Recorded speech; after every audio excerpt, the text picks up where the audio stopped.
नमस्कार, बहुत स्वागत है आपका न्यूज अपडेट में। मैं हूं आपके साथ कमलेश्वरी साहू। अब वक्त हो चला है तो उत्तर प्रदेश स्पेशल बुलेटिन का, जिसमें सबसे पहली खबर आपको बता दें, जहां सीएम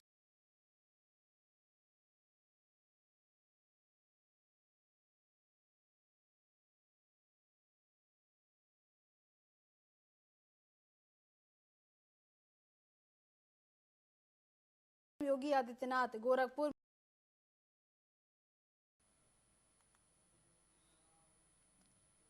बांग्लादेश में हो रही हिंसा और हिंदुओं पर हो रहे अत्याचार के खिलाफ लखनऊ में एक बुधवार को जन आक्रोश मार्च का आयोजन किया गया। ये मार्च लखनऊ विश्वविद्यालय से हजरतगंज चौराहे तक निकाला गया और इसमें बीजेपी के बड़े नेता, संघ परिवार के सदस्यों सहित कई हिंदू संगठन भी शामिल रहे।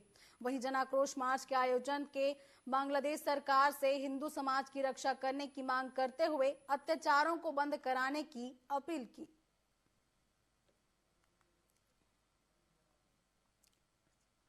मोदी जी को शौर्य दिखाना चाहिए, इंदिरा गांधी की तरह। शौर्य का वक्त है, ये समय बात करने का नहीं है, नारे का नहीं है, भाषण का नहीं है। ये सेना को आदेशित करे, जो बांग्लादेश में हिंदू बहुल एरिया है वहां पर जाकर के उसके टुकड़ा करके हिंदू राष्ट्र घोषित कर दे। तो ये अब समय आ गया है। जात पात की करो विदाई, हिंदू हिंदू भाई भाई, ये उंगलियों को भूसा बनाओ और उस भूसे की ताकत के साथ कूच करो बांग्लादेश की तरफ। अगर मेरा हिंदू मारा जाएगा, मंदिर तोड़ा जाएगा, तो इसके लिए अब देखने का समय नहीं बचा है। कि आज बड़ी संख्या में हम सब यहाँ पर इकट्ठा हुए हैं। हमारे साथ में तमाम साथी यहाँ पर मौजूद हैं। सभी के साथ जो अत्याचार इस समय बांग्लादेश में हिंदुओं के साथ हो रहा है बहुत ही कष्टकारी है और उसके पीछे हम सबका आक्रोश है और वो आक्रोश सड़कों पर आया है कि लखनऊ में जितने भी विधायक गण हैं, केंद्र में जितने भी सांसद हैं, उत्तर प्रदेश के जितने भी विधायक हैं, सबको जन आक्रोश के साथ, जन आक्रोश की शैली में हिंदुओं की रक्षा के लिए, बांग्लादेश में हिंदुओं की रक्षा के लिए सड़कों पर उतरना चाहिए। जब तक सांसद और विधायक और मंत्रीगण सड़कों पर नहीं उतरेंगे, तब तक इसी तरह से बांग्लादेश में अत्याचार हिंदुओं पर होता रहेगा। वहीं झांसी के नवाबाद थाना पुलिस ने जुए के अड्डे पर छापेमार कार्रवाई की है। इस दौरान पुलिस ने मौके से 18 जुआरियों को गिरफ्तार किया। आपको बता दें कि पकड़े गए जुआरियों में अधिकतर व्यापारी और रसूखदार हैं। पुलिस ने जुआरियों के पास से लगभग 6 लाख नकदी, एक कार और 6 दोपहिया वाहन भी बरामद किए हैं। फिलहाल पुलिस आगे की कार्रवाई कर रही है।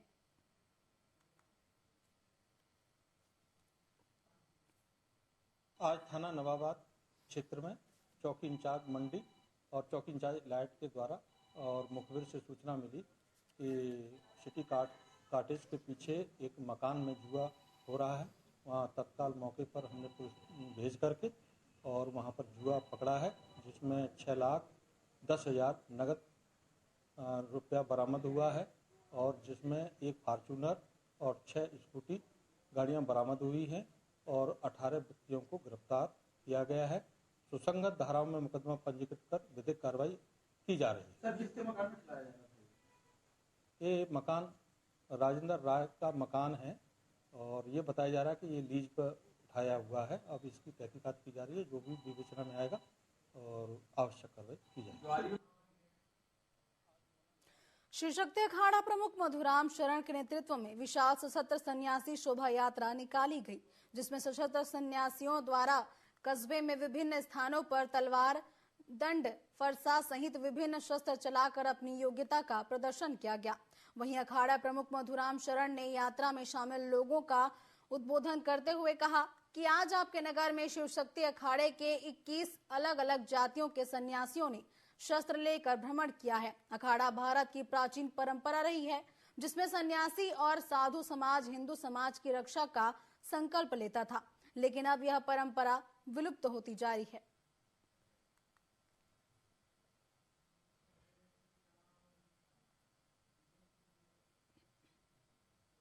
अब खबर लखनऊ से, जहां एक रेस्टोरेंट में आग लगने की घटना सामने आई है। बता दें कि कैसरबाग थाना में स्थित कैफे ब्रदर्स के दूसरे और तीसरे फ्लोर में आग लग गई।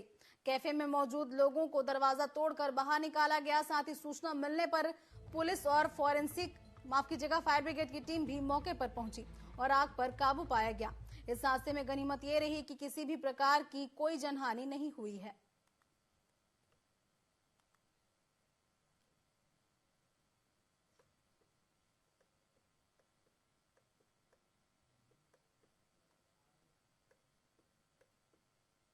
सेकंड और थर्ड फ्लोर पे आग लगी थी रेस्टोरेंट में, और जो प्रथम दृष्टया समझ में आ रही है वो इलेक्ट्रिकल शॉर्ट सर्किट है।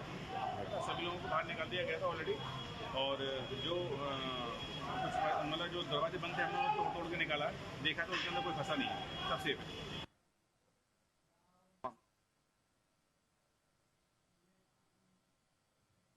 बुलंदशहर के जिला जेल में हत्या मामले में बंद कैदी की संदिग्ध परिस्थितियों में मौत हो गई। जेल प्रशासन के मुताबिक बंदी की हार्ट रेट बंद होने से मौत हुई है, लेकिन मृतक के परिजन मौत का सवाल खड़ा कर रहे हैं। उनका कहना है कि मृतक हाई पेशेंट नहीं था। वहीं सिकंदराबाद पुलिस ने पंचनामा पर शव को पोस्टमार्टम के लिए भेज दिया है।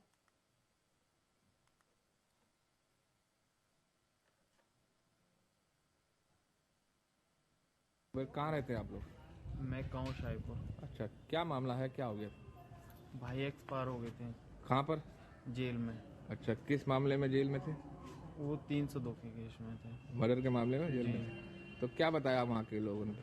अभी हमें ये पता चला है, रात को कॉल आई थी तो पहले 1 मिनट पहले आई थी कि वो बहुत ज्यादा बीमार है। फिर उसके 2 मिनट बाद कॉल आई कि वो एक्सपायर हो गए। अच्छा, क्या बताया उन्होंने? कैसा? अटैक की बताए थे। अच्छा, आपको क्या लग रहा? सर ऐसा अटैक अब से पहले तो कभी ऐसा कुछ हुआ नहीं था। अभी कोई बीमारी नहीं थी? नहीं, पहले कोई ऐसी बीमारी नहीं। क्या नाम है इनका? गोपाल सिंह। कितनी उम्र हो गई? 38 साल। लखनऊ के बख्शी का तालाब थाना क्षेत्र में एक युवक की बेरहमी से पिटाई करने के बाद हत्या कर दी गई। आरोपियों ने हत्या के बाद शव को खेत में फेंक दिया। दरअसल शादी समारोह में शामिल होने गया युवक वापस घर नहीं पहुंचा, जिसके बाद ग्रामीणों ने खेत में शव मिलने की सूचना परिजनों को दी। परिजनों ने गांव के ही 3 लोगों पर हत्या के आरोप लगाते हुए थाने में शिकायत दर्ज कराई है। वहीं अब पुलिस और फॉरेंसिक विभाग की टीम मौके पर पहुंचकर मामले की जांच में जुट गई है।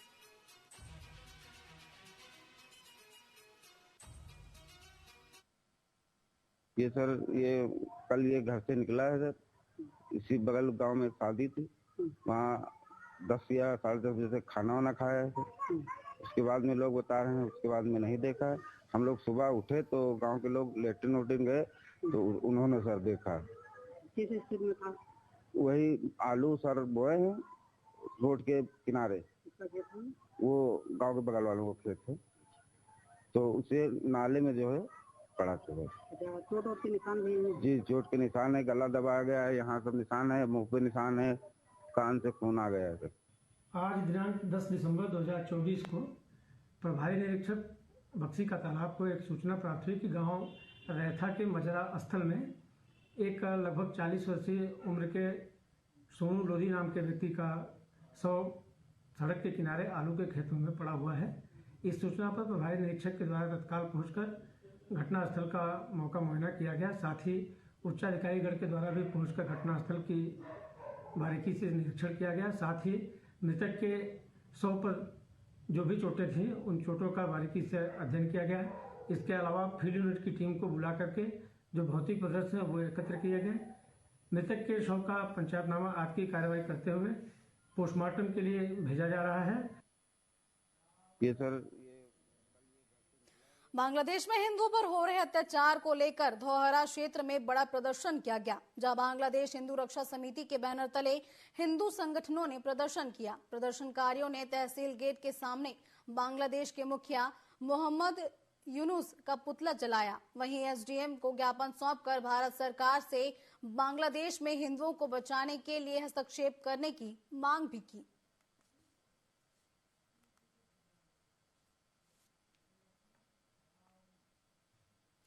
वहीं महाकुंभ को लेकर स्वास्थ्य विभाग ने एनेक्सी भवन में बड़ी बैठक की। इस बैठक में स्वास्थ्य मंत्री डिप्टी सीएम ब्रिजेश पाठक, राज्य मंत्री मनकेश्वर शरण सिंह और डीजी हेल्थ स्वास्थ्य विभाग के बड़े अधिकारी भी बैठक में मौजूद रहे।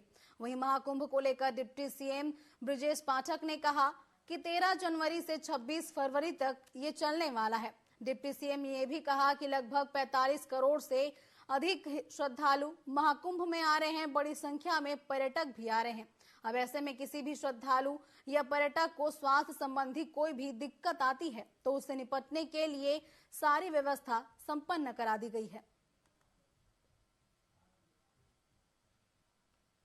महाकुंभ मेले को जो आगामी 13 जनवरी से प्रारंभ होकर के 23 फरवरी तक संपन्न होने वाला है, उसको व्यवस्थित सुनिश्चित कराने के लिए 13 जनवरी से लेकर 26 फरवरी तक स्वास्थ्य व्यवस्थाओं को सुव्यवस्थित, बेहतर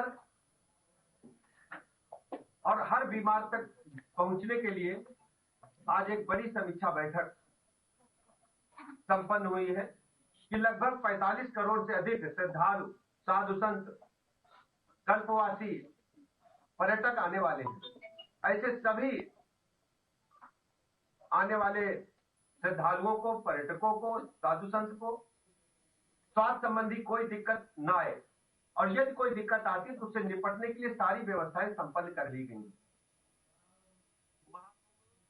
बुंदेलखंड निर्माण मोर्चा के आह्वान पर झांसी सर्किट हाउस में जनप्रतिनिधियों, जन नैतिक दलों और गैर राजनीतिक संस्थाओं की बैठक खत्म हुई। इस बैठक में अखंड बुंदेलखंड राज्य बनाए जाने पर सर्वसम्मति से फैसला लिया गया।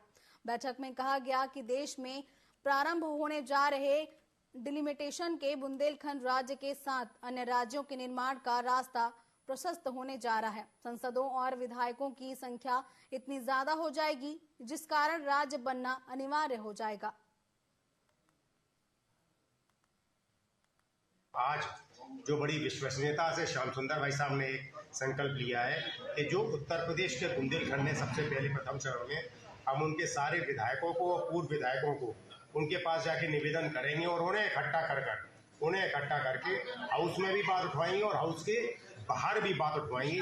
ये बहुत बड़ी बात है। आज हमारे जो बुंदेलखंड राज्य के लिए आदरणीय भानु सहाय जी जो कदम उठाए और हम देख रहे हैं कि कंटिन्यूस कई सालों से कदम उठाए, उन्होंने जो एक सामूहिक सभी दलों को बुला करके एकता में बन करके जो बैठक शुरू की है, उससे हमें भी अच्छा लगा और हम भी आज मीटिंग में आए। तो आज मीटिंग में यही प्रस्ताव पास हुआ है, सभी दलों के नेता थे, भारतीय जनता पार्टी के, कांग्रेस के थे और पिछली मीटिंग में समाजवादी के नेतृत्व वाले नेता भी आए थे और बहुजन के भी आए थे। तो सभी लोगों का एक ही मत है कि सारे लोग मिलकर के सब दली इसको हम बनाएंगे बुंदेलखंड को। सारी संस्थाओं के लोग आज यहाँ एकत्रित हुए और सबके मन में एक ही लगन है, एक ही आवाज है कि बुंदेलखंड प्रांत होना चाहिए। वो बुंदेलखंड प्रांत जो 1948 में बना लेकिन फिर 2 राज्यों में विभक्त कर दिया, और जिस तरह से बुंदेलखंड की आवाज पूरे दुनिया में है, हम दुनिया के किसी क्षेत्र में चले जाएं, बुंदेलखंडी आवाज आपको मिलेगी। आज फिलहाल वक्त हो चला एक छोटे से ब्रेक का। ब्रेक के बाद भी खबरें जारी रहेंगी।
ये रंग केवल एक त्योहार के रंग नहीं है,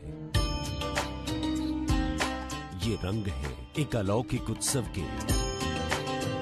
यहाँ ज्ञान का रंग है, ध्यान का संग है। यहाँ रात का जादू है, रोशनी का संग है। यहाँ जीवन का सार है, खुशियों का अंबार है। ये अध्यात्म, कला और संस्कृति का अनूठा संसार है, जहां होगा पार्टनर कंट्री तंजानिया और पार्टनर स्टेट उड़ीसा के रंगों का संचार। ये है अंतर्राष्ट्रीय गीता महोत्सव कुरुक्षेत्र हरियाणा। 28 नवंबर से 15 दिसंबर तक चलने वाले आध्यात्म संस्कृति के महासंगम में आप सब सादर आमंत्रित हैं। यशस्वी प्रधानमंत्री नरेंद्र मोदी के मार्गदर्शन एवं मुख्यमंत्री योगी आदित्यनाथ के कुशल प्रबंधन से महाकुंभ 2025 अब तक का सबसे भव्य, दिव्य, हरित और सुरक्षित आयोजन होगा। 13 जनवरी अर्थात पौष पूर्णिमा को अमृत स्नान से महाकुंभ 2025 का विधिवत शंखनाद होगा। 26 फरवरी को महाशिवरात्रि पर अमृत स्नान तक कुल 6 प्रमुख स्नान होंगे। सदियों से चले आ रहे अमृत स्नान में सभी 13 अखाड़े शामिल होंगे। सोने चांदी की पालकी एवं हाथी घोड़े पर सवार साधु संत आध्यात्मिक शक्ति तथा वैभव का प्रदर्शन करते हुए अमृत स्नान करेंगे। मान्यता है कि शुभ मुहूर्त में डुबकी लगाने से अमरता का वरदान मिलता है। पुण्य और अमृतत्व की इसी अभिलाषा को हृदय में समेटे प्रयागराज महाकुंभ में पहुंचने वाले श्रद्धालुओं एवं तीर्थ यात्रियों के स्वागत के लिए तत्पर है महाकुंभ मेला स्थल। जन्म जन्मांतर के पुण्य खिलें, आओ हम महाकुंभ चलें। यशस्वी प्रधानमंत्री नरेंद्र मोदी जी के मार्गदर्शन एवं माननीय मुख्यमंत्री योगी आदित्यनाथ के कुशल नेतृत्व में महाकुंभ 2025 में सनातन पताका लहराने के लिए तैयार है उत्तर प्रदेश। उच्च कोटि के प्रबंधन वाले मानवता के इस अमूर्त धरोहर से साधु संतों के साथ ही कल्पवासी भी पुण्य के भागी बनेंगे। कल्पवास अर्थात 1 माह तक संगम तट पर डेरा डालकर वेदों का अध्ययन और ध्यान पूजा, जो पौष मास के 11वें दिन से प्रारंभ होकर माघ माह के 12वें दिन तक चलती है। श्वेत व पीताम्बरधारी कल्पवासियों के दर्शन, संगम में डुबकी और पूज्य साधु संतों के आशीर्वाद का पुण्य प्रसाद प्रयागराज महाकुंभ में बंट रहा हो तो चहुं ओर एक ही जयकार गुंजायमान है। आओ चलें महाकुंभ, पुण्य फलें महाकुंभ चलें।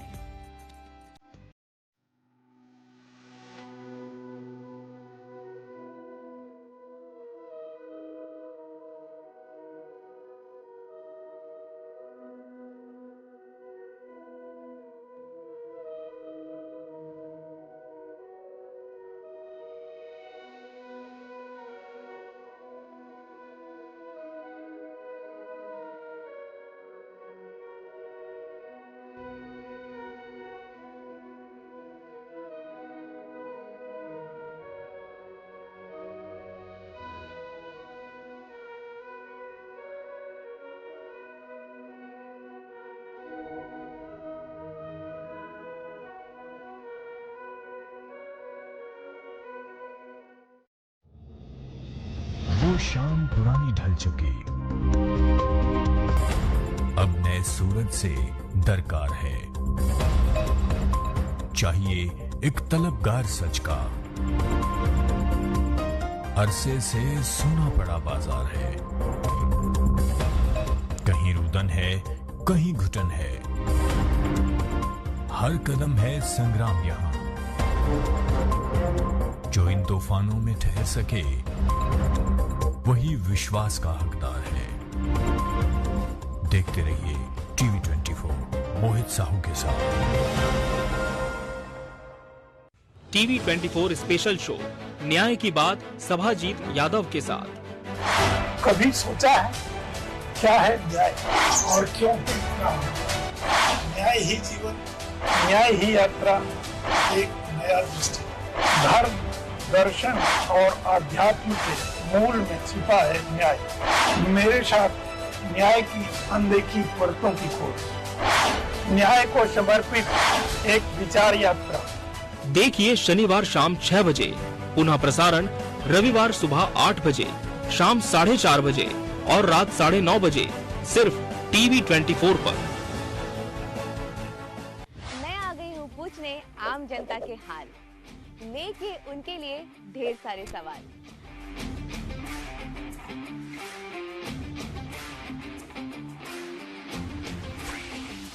जानेंगे उनके रिएक्शन क्विक, क्योंकि मैं लेकर आई हूँ क्या बोलती पब्लिक।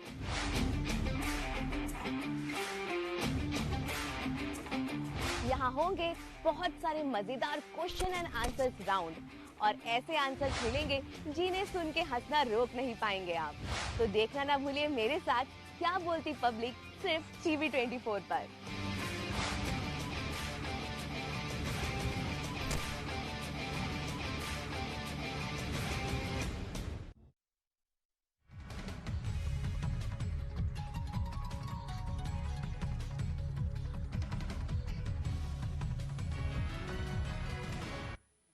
ब्रेक के बाद आपका स्वागत है। चलिए बढ़ते हैं खबरों में आगे, जहां गोंडा के जिला अस्पताल से एक हैरान कर देने वाला मामला सामने आया है। दरअसल अस्पताल के बेड पर मरीजों की जगह कुत्ते आराम फरमा रहे हैं, लेकिन कर्मचारियों की इसकी कोई भी जानकारी नहीं है। इस मामले का वीडियो सोशल मीडिया में अब तेजी से वायरल भी हो रहा है। वहीं ये वीडियो सरकार के विकास के वादों पर भी सवाल खड़े करता है।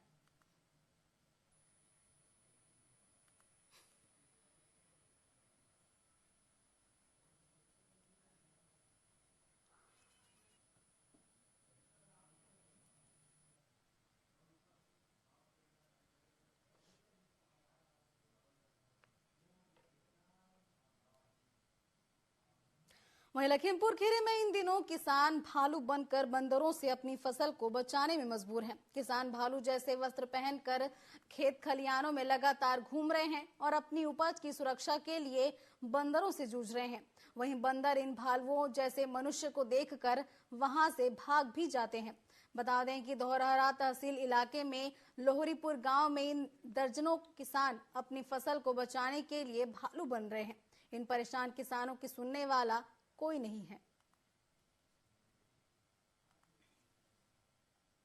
अरे बंदर बगाल बगा हम पर बंदर बन गए खुदा है। ना घर में खाना निकल लागत, ना खेत में है फसल रही जाती, हम पर करी का। और यहाँ कोई सुनने वाला नहीं। तो कैसे बचा रहे हो, क्या भालू बन के? हाँ भालू बन के चूक जाओ तो भालू वो मार डालते हैं। घास लेना है तो वहाँ सब नोन डाइन 4-10 जने दौड़ लेन, तब चढ़ा लेने का कुत्ता रहा तब बच गए। मार डरते हैं कहो है में बंदर। अरे हाँ बहुत बंदर अटपट है। बहुत तनिक आए 250-300 बंदर याग जुट्टे। सब चीज सब क्याला नोट डरी नहीं है लगाया रहा ना। सब क्याला उखाड़ दी नहीं, सब फाड़ दिए थे सब पकड़ के। यहाँ सब गन्ना लाग रहा है, सब गन्ना रद्द कर दी। अरे बंदर बगाल बगा हम पर बंदर बन गए। खबरों में फिलहाल बस इतना ही। आप बने रहिए टीवी 24 के साथ। नमस्कार।